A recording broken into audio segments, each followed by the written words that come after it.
It's time for the Movin' the Chains podcast.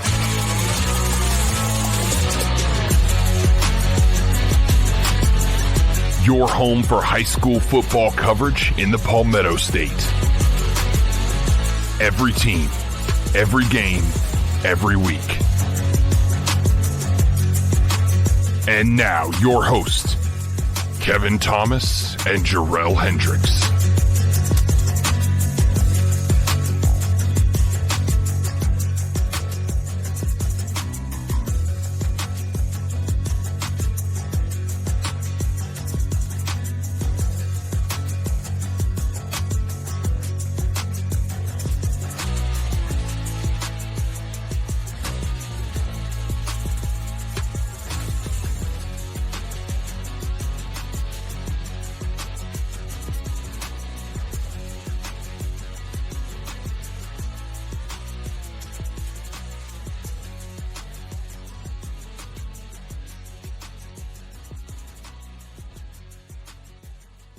Welcome in to Moving the Change, brought to you by Founders Federal Credit Union. I'm Kevin Thomas alongside Jarrell Hendricks. We've got a great interview today, a very special guest, the new head coach of the Wagener-Salley War Eagles, Blaze Gillespie.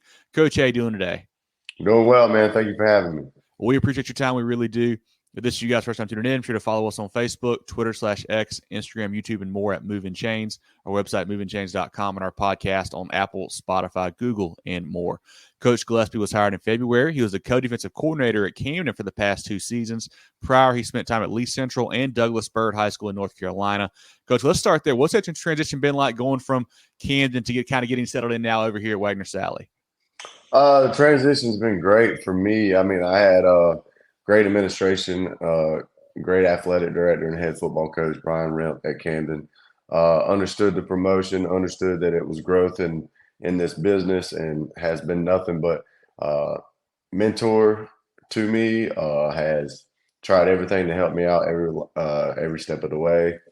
The bigger transition, I think, was from Lee Central to Camden, going from 2A ball, now they're 1A, going from 5 coaches to 15 coaches, and going from a county school where it's rural to a talent pool that was overflowing. There was a totally different world, but I believe that transition, or at least my time at Lee Central, prepared me more for Wagener-Salley than anything.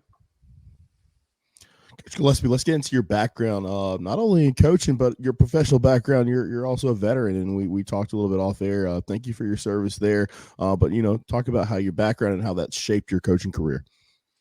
Well, I'll be honest, man. I was air defense in the Army, which is they make jokes about it. They call it alcoholics defending America. But to be honest with you, it's just because we're always hurry up and wait. We're Patriot missile. We shoot things that is shot at us, so we shoot it down before it gets to us. And a lot of times that 80s method of military is often not used. It's more trained and prepared. And it was a lot of training and maintenance and preparing for something that may occur but not necessarily occurring. Ukraine has actually used more in that scenario that they've fell in here recently in the past couple of years, have used Patriot more than we ever have.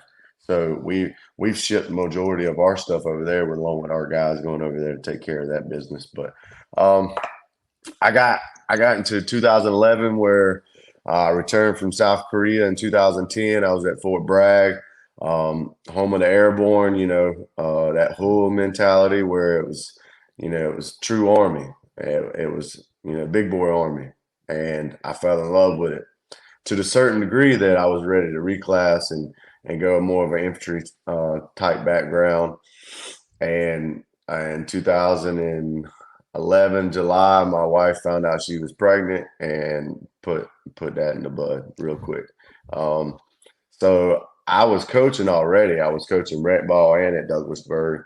And it was either reclass or get out and go to school. And I was already in love with coaching, and I just needed to find the parameters to get to where I need to be as far as to support my family and make sure financially we were okay to do what I do. And my wife, she's a pediatric ICU nurse at the Children's Hospital in Columbia. With her RN background, it allowed us for me to go be a teacher, and go back to school. And she loves her career. I love mine. It's a perfect world. I got a great supporter at home, and it's phenomenal in that aspect because we both do what we love, and that's really hard to find, or at least hard to maintain a financial. I guess the best word is stability. With that said, I got out in 2012. Was already enrolled at Methodist University in Fayetteville. I went there for 3 years. I had the GI Bill, so I went straight through. I didn't take no summers off. I was done in 3 years, and then I transitioned to West Virginia University for athletic coaching education for grad school.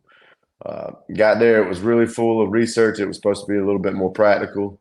So after 3 or 4 years in the Douglasburg era with Coach Russell Stone, which is a phenomenal mentor still to this day, and his son even is a mentor to me, a good best friend of mine as well. Trip Stone was at Mallard Creek for a long time as defense coordinator, now at Butler in North Carolina.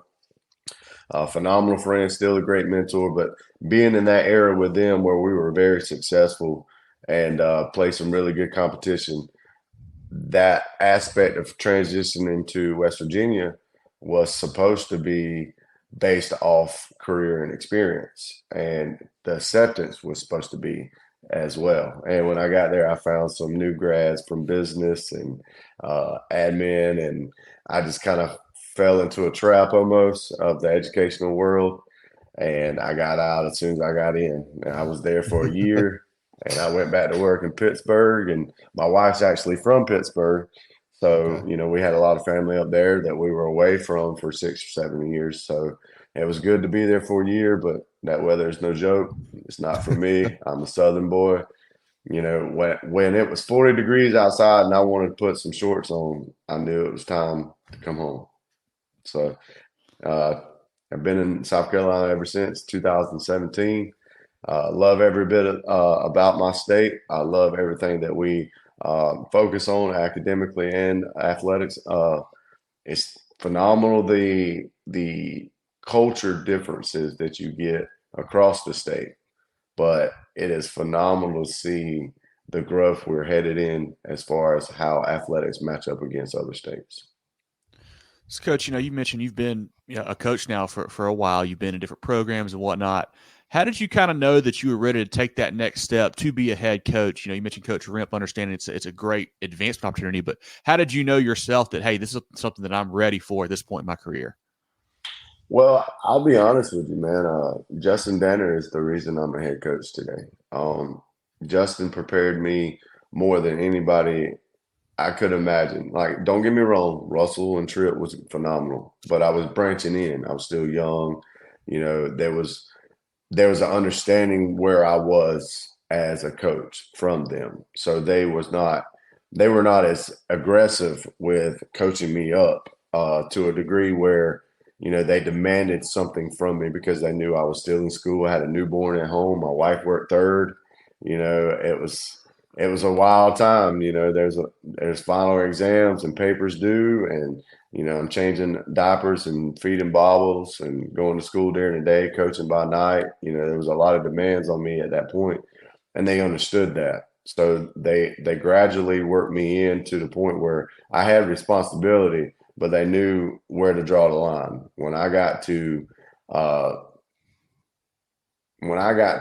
Lee Central, I thought I knew I was a coach, and I thought I was a coach. But, even in 2017, we had 10 coaches, but there was still a demand. There was when I got there, I put it like this. They went to camp the last week of July. I got there the week before. And the week before, the kids is a dead period. So I was in meetings with the coaches. The defense coordinator at the time, Lester Davis, met with me on Mondays and Wednesdays. And Monday and Wednesday, I learned the entire defense and my responsibilities within. And then on Tuesdays and Thursdays, I showed back up and I taught him what he taught me. And that was his way of teaching me. And it almost forced you to go get on the board. You know, I tell coaches all the time, if you can read it, draw it, speak it, and they understand what you're speaking, then you can coach it. But until that point, don't come to me if you can't draw it, and don't come to me if you can't explain it. Because if I don't understand it, those kids ain't going to get it. You know, and that's the way they approached everything. You know, coming in the classroom randomly, there's been times where I would be teaching and Coach Danner would walk in and start drawing something on my board and say, get to it when you get to it, and walk out.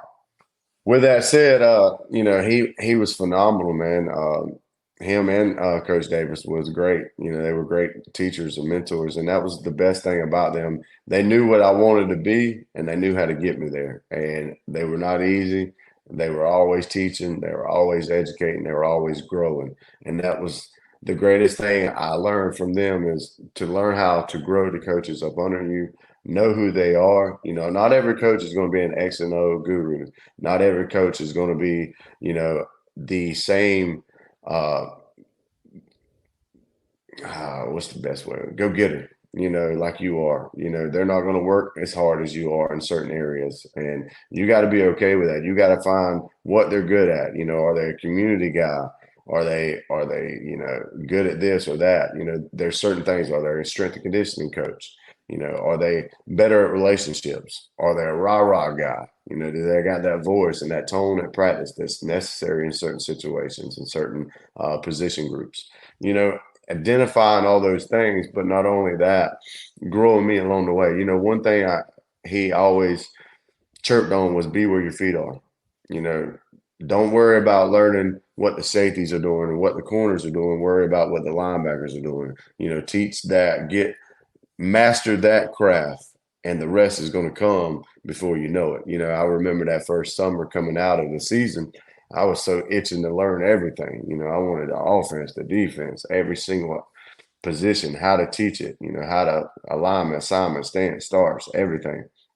But it was like, whoa, slow down. Master this, because you still got growth to find in this area. And once I understood that and I attacked it, man, it was nothing but uphill from there. I got into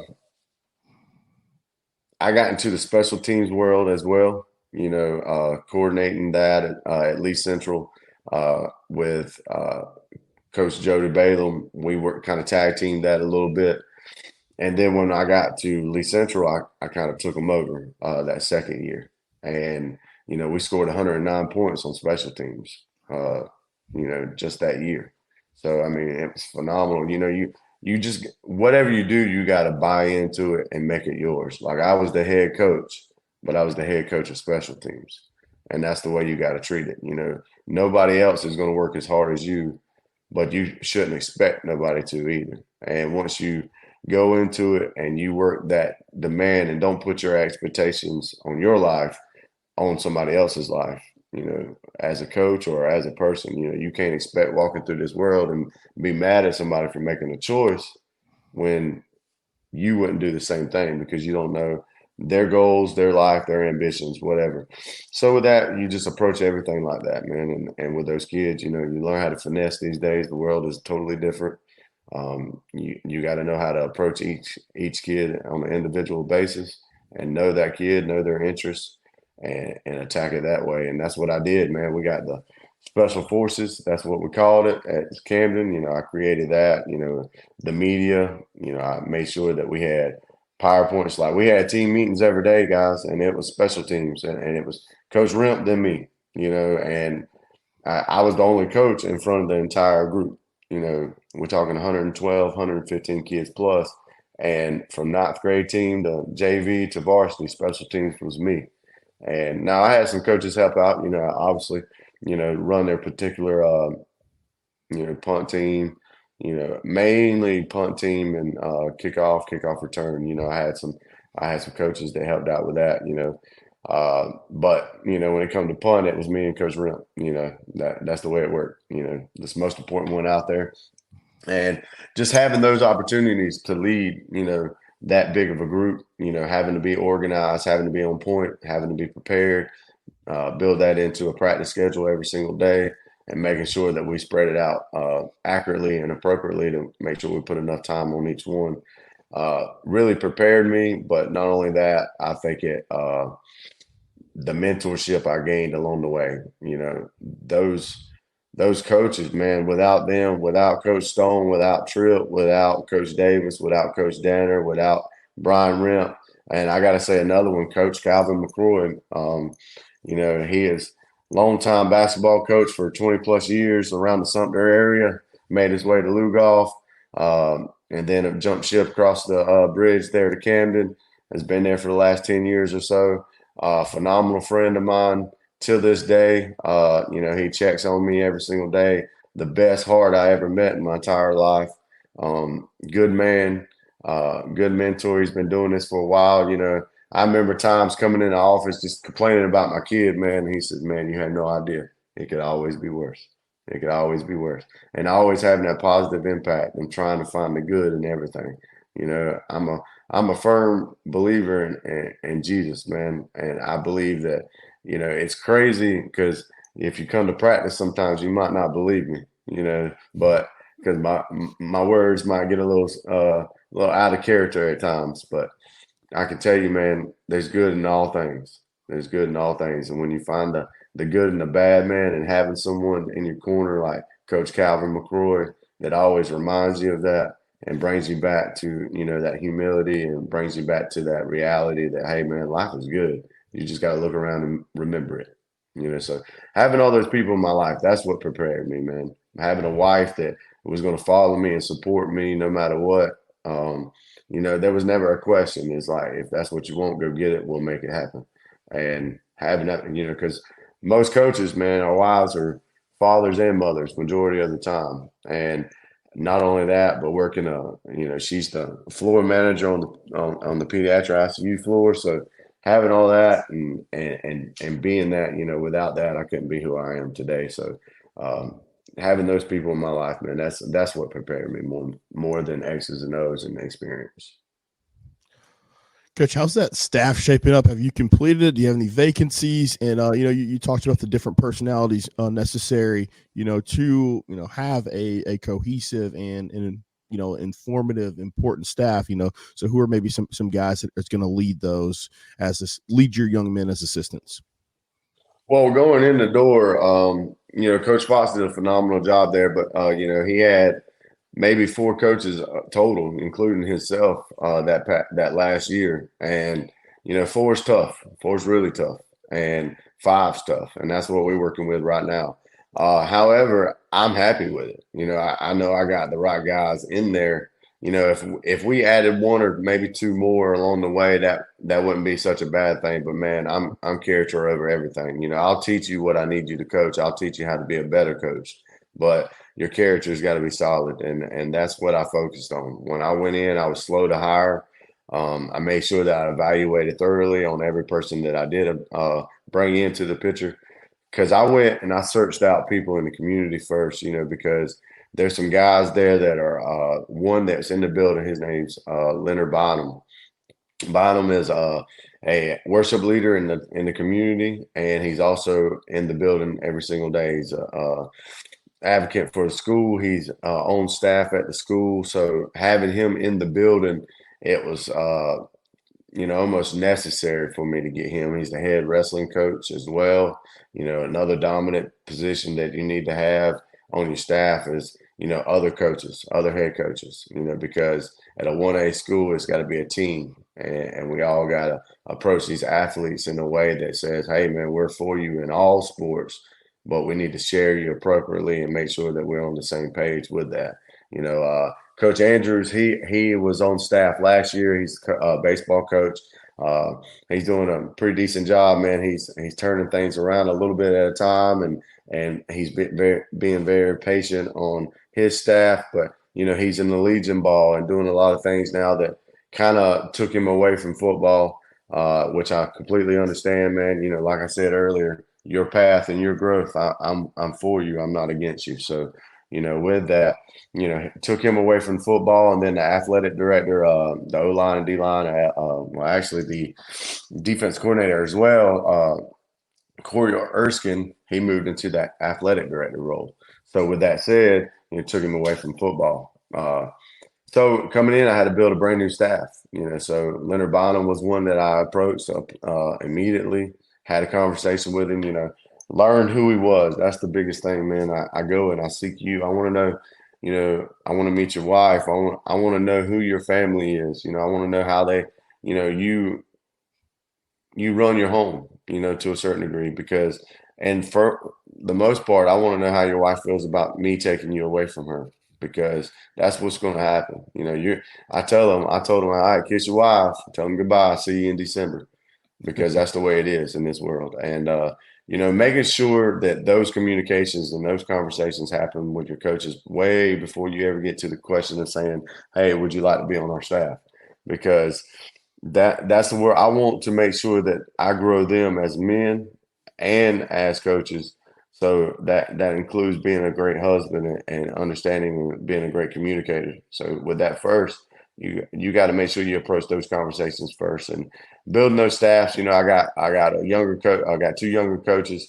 I say younger. I'm 34, and they're 30 and 29, or just turned 30, and one just turned 31. Or 30. So with that said, I got two 30-year-olds. I got one in their 40s, and I got one in their late 50s. So, we're a mixed crowd. It's a good crowd. I got my offense coordinator that I brought in. I tell him all the time, I say, look, man, I'm the architect of this thing, but you're going to run it, because I can't do it all. And for the most part, I was trying, and then, again, I got those mentors in my life, and they say, hey, give it up. Give one of them up. You can't do it all. You can't give it all to one side or both. So you got to find a way to delegate that the best you can. And Chris Proctor, he come from AC Floor, was unemployed there, done a great job there. He's been at Palmetto Prep as well. He was at USC, been in recruiting a little bit in that college world, done a phenomenal job everywhere he's been. He's come right in. He comes sat at the same kitchen table that I'm sitting at right now for days on end, and learned our system, learned our offense, and put in the time. And he's slowly taking the reins. He's done a phenomenal job so far in the spring and the summer. And he's going to handle those offense coordinator responsibilities. And so far, he's done really great. And then I got Rodriguez Dunbar. He was a guy in our community with middle school, and he was at the what we call the Bulldog Club. It's kind of like Camden's Youth Bulldogs there in Camden. It's very similar. We don't have rec football in our community, so they are the rec community football. So with that said, he's organized, run that, CEO, president, all that for years, and then kind of handed it off. And they tag teamed that, another guy as well, Antonio Sweat. They tag teamed that for a good bit there. But one took basketball reins and one took football reins and ran with it. And they've done a phenomenal job with that. So, seeing that investment, because, hey, guys, at those levels, you ain't getting paid. You putting in all that work, and you put in that hard work and all that time away from your family, and you're doing it straight from the heart. So when you see that type of character, you want to buy into that and bring that a part of your staff. And I told them, again, character is everything. I'll teach you what I need you to know. And, we spent 2 or 3 weeks in the classroom, and I did it the same way Lester Davis did it with me.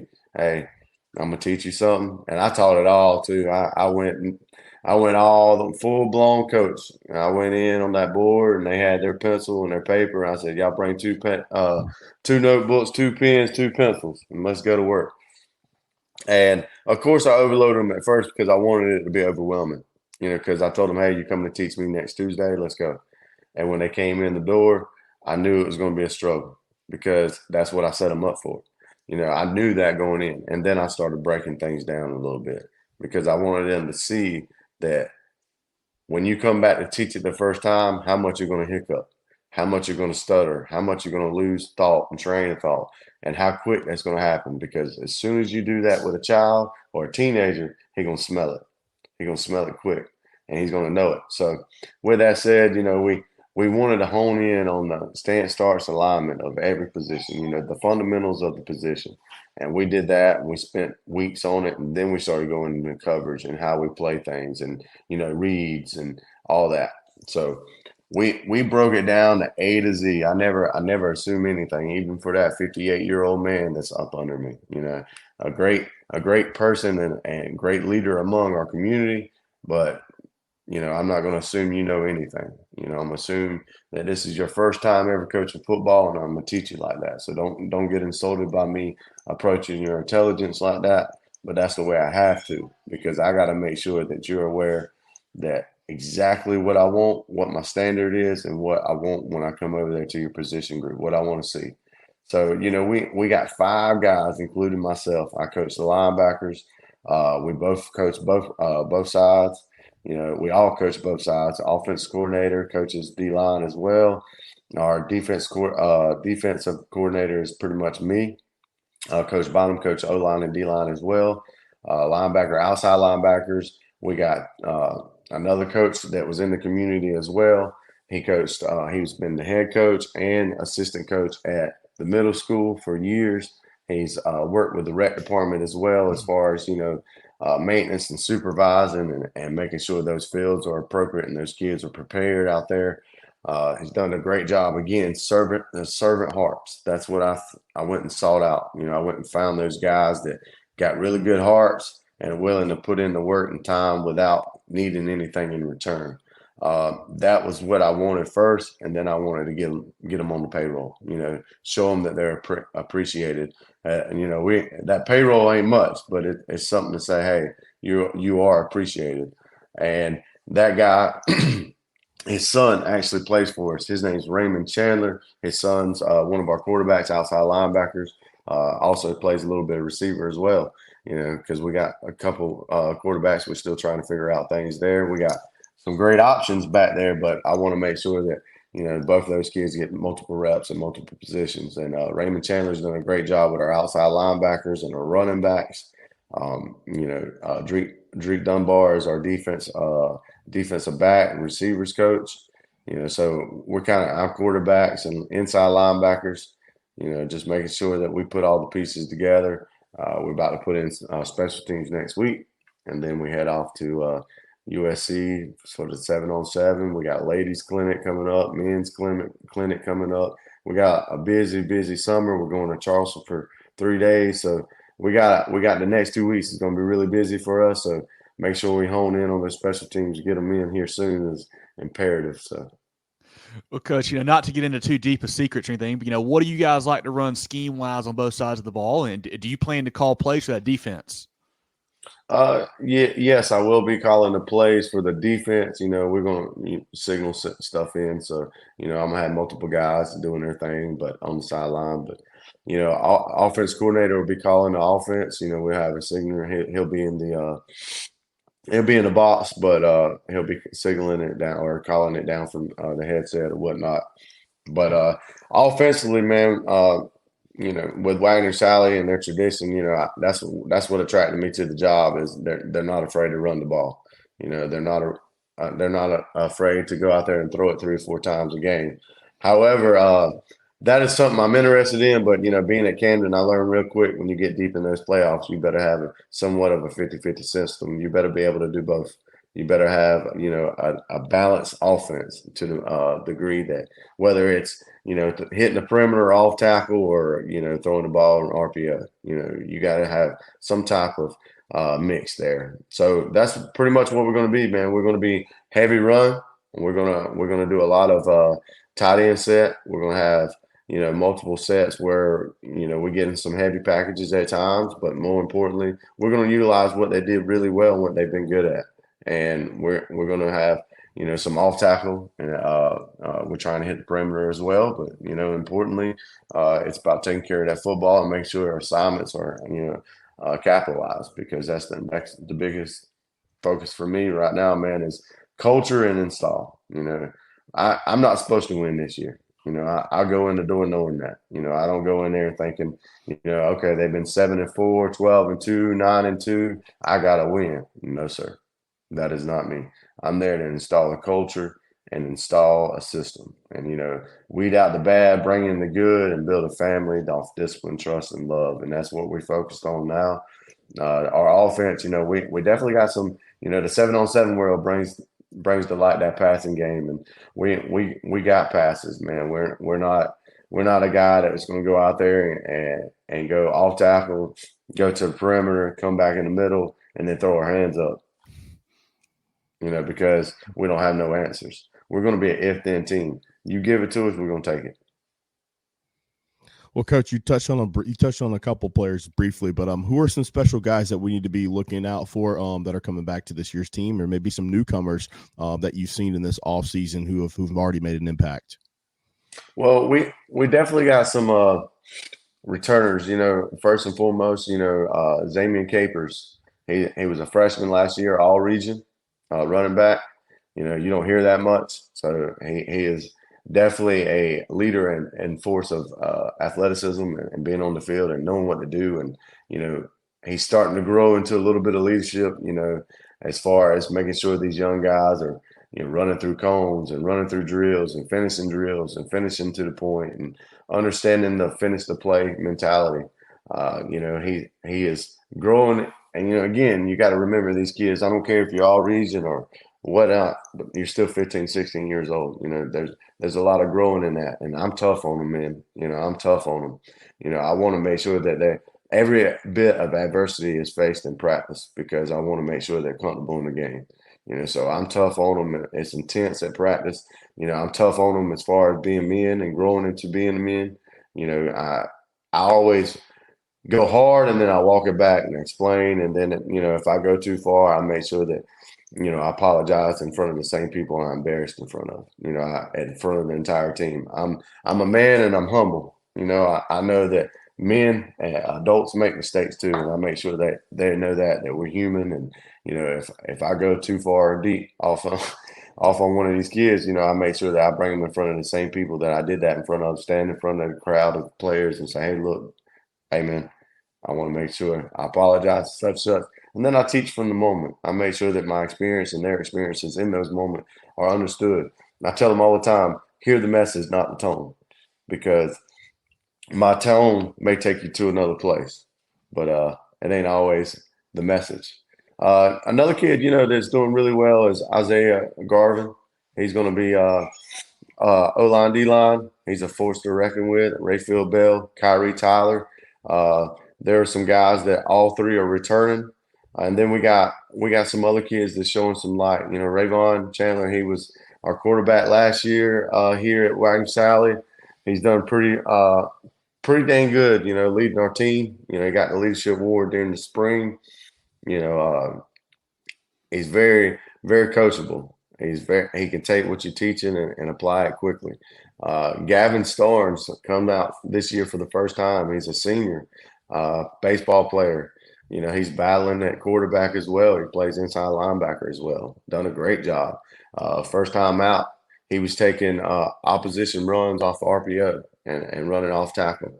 Nobody taught him that. The first time out, he was running full speed off the RPO handoff. And I'm like, whoa. That's, either he played Madden really well or, he's just a natural. And that's what we approached it as. So, offensively, we got Quentin Sims at receiver. Quentin Sims is coming in as a junior this year, probably standing about 6'3", 6'4", pretty tall, pretty lanky, pretty skinny. I was worried at first, I'll be honest, because, you see that skinny body and you're like, man, I hope he got quick feet getting off that line.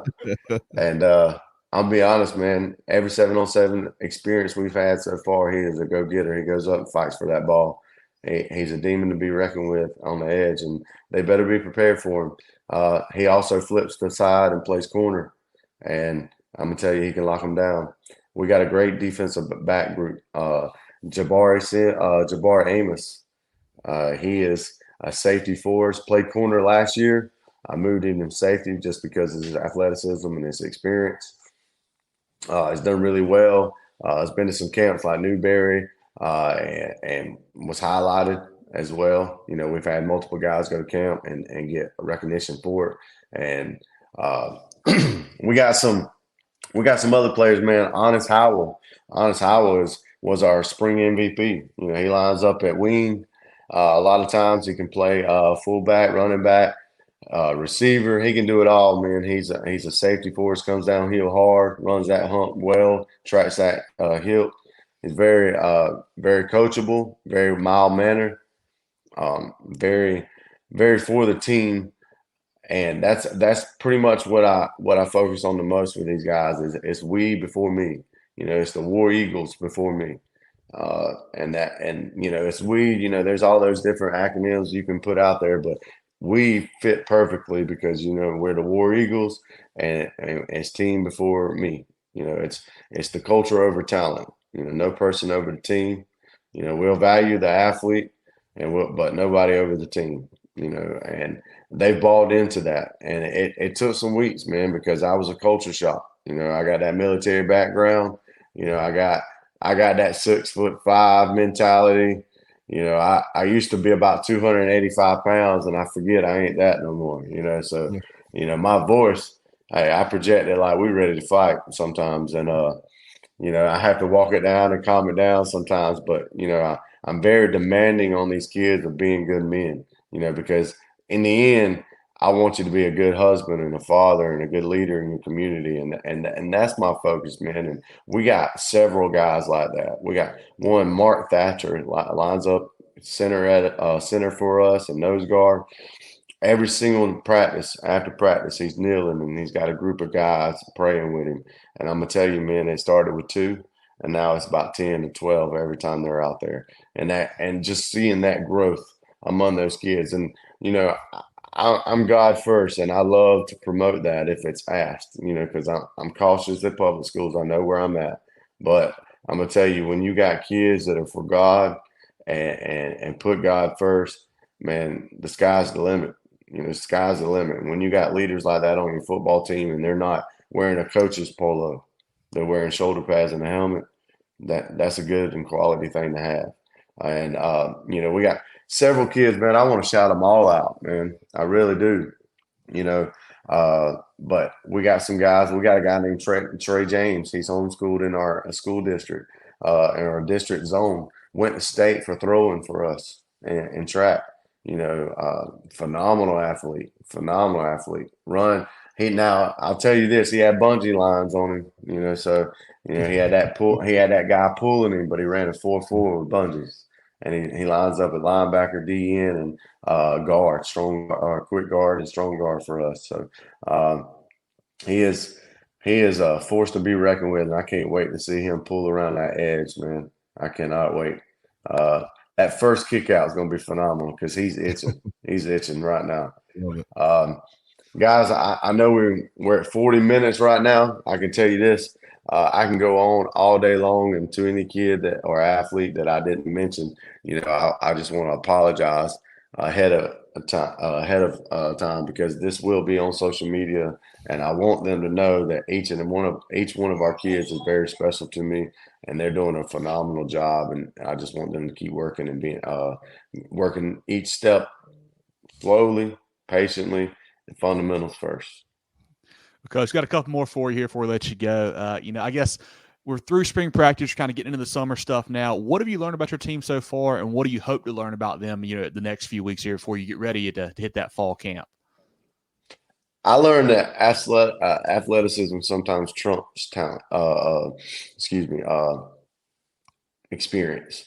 Sometimes they're getting out there, they're getting in the right places, really quickly, and they can capitalize quickly, and they can make up for their shortcomings on learning the system, with their athleticism. However, when we get to that ball on defense, I've learned that, we got to be aggressive with our hands. I'm a firm believer in finish at the ball, so if you come to my practice and you see an outside run and we're on team D, I want to see all 11 hats go and tag off on that runner. If you're on offense, I want you to finish in the end zone running that ball, every time. Now, if we're on on the 10-yard line or 20-yard line or negative 10-yard line and negative 20-yard line, I don't want you running 80 yards because we got another play to run. But I want you to finish about 30 and 40, no doubt. Being so they're, if I had to say anything, they're welcoming and they're eager.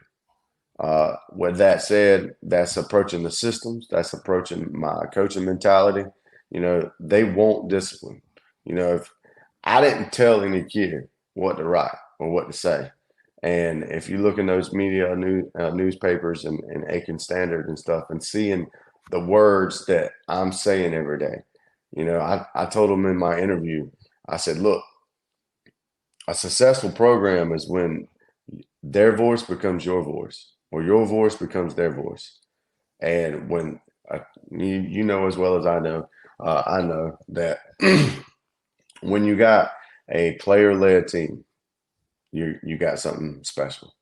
And that's what I want, and that's what we're working towards. And seeing discipline, trust, and love repeatedly stated by several of our kids in that newspaper article, was, a good eye on what we're trying to get accomplished, because that's what I'm preaching. It's discipline, it's trust, and it's love for each other and this program and what we got going.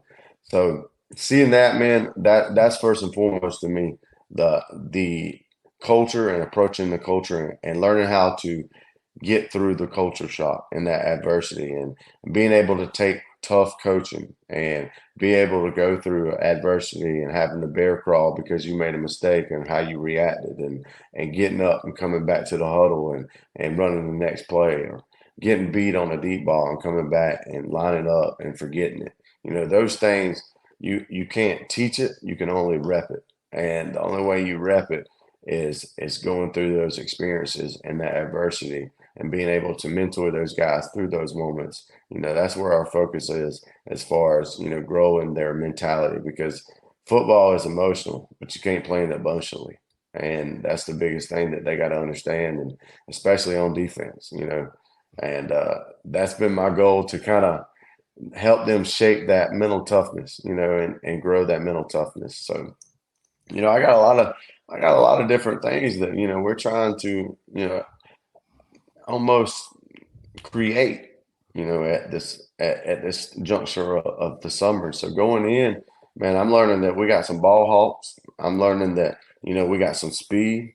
We got some guys with some good understanding and background on defense, on offense. We got a guy we got two guys that can, which is going to be a tough decision, man. I'm telling you now.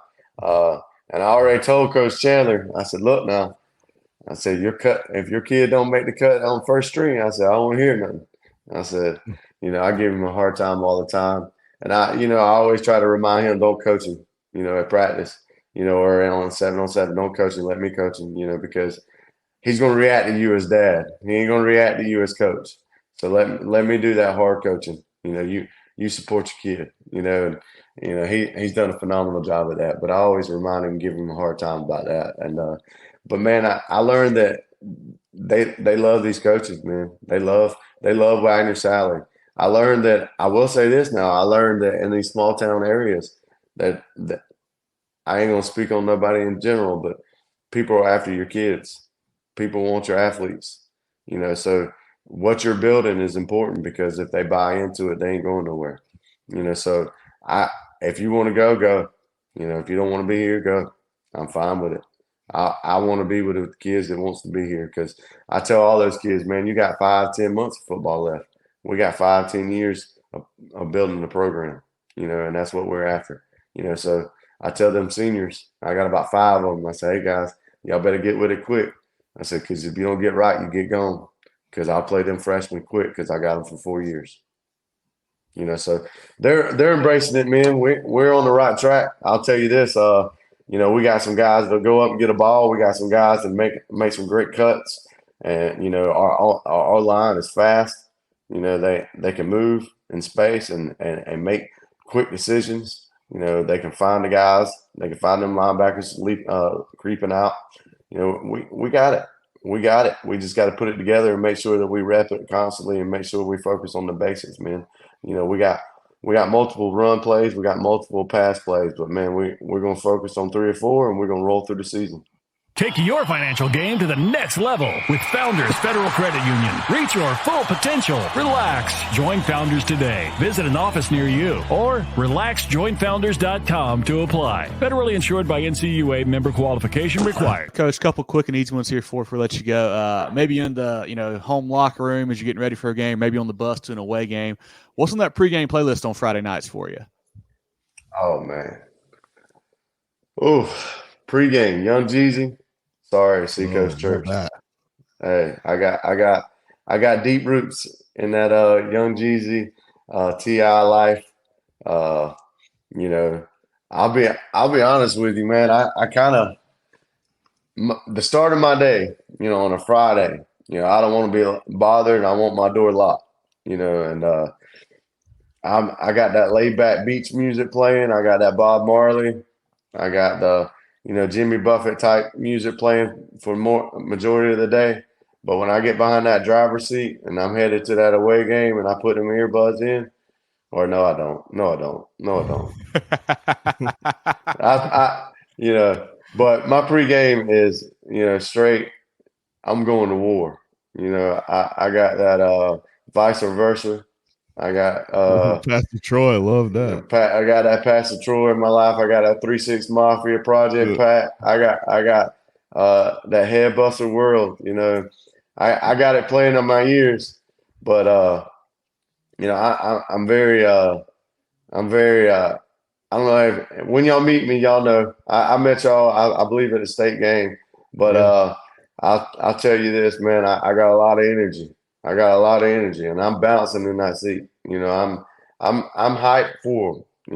I'm just as excited to watch them play as if I was strapping up. So I mean, I got that thuggish ruggish bone in me when I'm going into the game. I love that. This is a question we ask everybody who joins the program, so you should be prepared for it. Food. Kevin and I are big foodies. What are some favorite restaurants you've been able to identify in that Wagener-Salley area?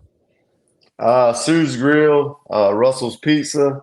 I'm a big coffee drinker, so Nana and Pops is a phenomenal place to go when you come through town, right there downtown. We got a Chinese spot that's pretty good too. But I'm gonna be honest with you, man. We got some individual, I guess personal brand, places. Like some barbecue guys that set up shop downtown. JC Barbecues, Maurice Stroman. We got some good barbecue, man. We got some good. But I'm gonna be honest with you, man. I like the Piggly Wiggly. Just because it's quick. That's that classic. deli, man. I hit the pig all the time, man. And they know who I am, so they always overload my plate. So I got dinner after practice as well. So guys, if I had to say anything, man, I do before we get out of here. I want to make sure that I shoot out our booster club. Shout out our booster club. The Wagener-Salley Athletic Booster Club is phenomenal. They are rebranded last year for over a year. They've raised over $30,000 for us. In 1 year, they've done a tremendous job supporting us and supplying us with everything. We got a great community. All our churches are feeding us. We got guys and gals and families of players that we reach out to and say, hey, man, we may need a fridge. We need a pregame meal. And it's seconds before I have multiple options. The businesses in our area have supported us for our ladies and men's clinics, whether it's T-shirts, meals, or providing anything for us, Gatorade, drinks, snacks. We got a phenomenal team and a phenomenal community at Wagener-Salley. And Wagener-Salley, Perry, that surrounding area right now has supported us really well, man, really well. The last one here for you, Coach. What are some goals for that 2024 season for those War Eagles? Hey, fundamentals first, discipline, trust, and love. That's where we got to start. We got to go into a game and be able to make proper first step reads, make sure we're reading the right people and being where our feet are and learning our position and being grounded and learning that, it's not my play every time to be made. It's my job to do what I'm asked to do every single day, every single down. And if I make a mistake, let it go. We got time to grow. We're going to be okay. You know, I just want them to buy into the system. That's our goal. You know, I would say, you know, this or that, or, you know, beat the rivals and all that good stuff. You know, some more team goals that will be announced. And, you know, we do have them. You know, win the team rival games, win the region, you know, get in the playoffs, first seed, you know, get to state. You know, those are yearly goals for us, but we got individual responsibility goals that we got to master first, and that's how that individual responsibility becomes a team responsibility, and make sure we focus on those things first. That's my goal, man, is to become a family and grow close together, and focus on your responsibility and try to be the best at your craft. And that's what I'm preaching every day. Well, Coach, this has been great. I know it's an exciting time in the Wagener-Salley community. You got the new high school coming, everything else like that. So I know they got a lot going on. So definitely want everyone to check you out on Twitter and Facebook. You guys do a great job, you and the program, kind of posting highlights of kids and updates. Definitely go follow Wagener-Salley and Coach Gillespie on Twitter and all those platforms there. Like I mentioned, follow us on Facebook, Twitter, Instagram, YouTube, etc. Moving Change, website movinchains.com, podcast on Apple, Spotify, Google, and more. Moving the Change, brought to you by Founders Federal Credit Union. Drell, anything else for Coach? We'll let him go today. Coach Gillespie, thank you so much for your time. You're very gracious with it, of course. And, you know, we just loved hearing your story, love hearing what your plans for the program, and just happy that you're a part of that community. You know, Moving the Chains, we love going to those 1A, 2A, 3A communities because it's really special, and you're definitely at one of those special places. So we wish you continued success, lay that foundation, and we hope to get down there and catch you guys for a game this year. Hey, I'm going to hold you to it, man. I want to see you there. I'm always open to media outlets and photographers, and make sure if anyone's in our surrounding area and you're growing, you're trying to build your portfolio, come see us, man. Hey, all you got to know is Brian Rimp. I got that from him. You know, he always welcomes the media. So make sure you're there. Sure. I want to see you there. I'm going to hold you to it now. Go War Eagles, baby. Coach, we appreciate it. Look forward to getting down to a game of practice and catching up again soon, and best of luck, all right? All right. Thank you, sir. Get ready for the ultimate South Carolina high school football experience with Moving the Chains. From previews to recaps, we've got you covered. Dive into our expert preview shows, predicting winners and sharing insights. Then join us post-game for the thrilling recaps, exclusive interviews, and highlights you won't find anywhere else. Plus, connect with fellow fans on our Friday night spaces on Twitter/X. No one covers South Carolina high school football like us. Join us at Movin' Chains on all social media platforms and visit movinchains.com today.